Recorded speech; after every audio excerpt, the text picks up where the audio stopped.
Alright, ladies and gentlemen, so I'm going to show you guys how to remove your control panel and your radio from your E90, E92, or E93 BMW from 2006 till about 2013, depending on the model.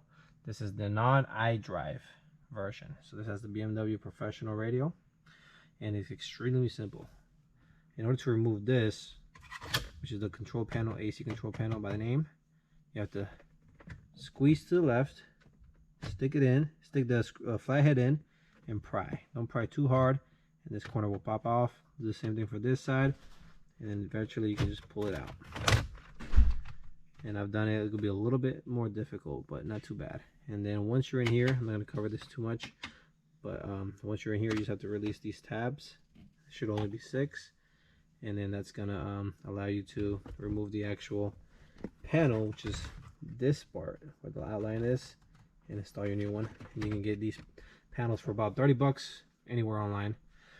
Alright, second, to get to your radio, you're gonna have to get a Phillips screwdriver. You're gonna find 2 screws in each corner, 1 screw in each corner, and they look just like this one. And then once you remove those, they're a little magnetic, so you might want to catch those when you pull it out, or else it's going to be pretty hard.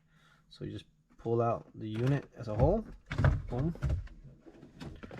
and then behind the unit, if you guys can see, it's going to be a little plug. I believe that's the antenna, and then the power supply with the wire cables.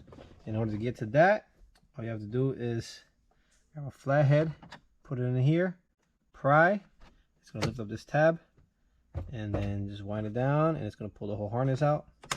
And then to put it back in place, you just lock it in once you put your new radio on. This is actually the radio I put in, so I just wanted to show you guys that before I wrapped up the whole job. And it's literally the easiest thing you can do on a BMW.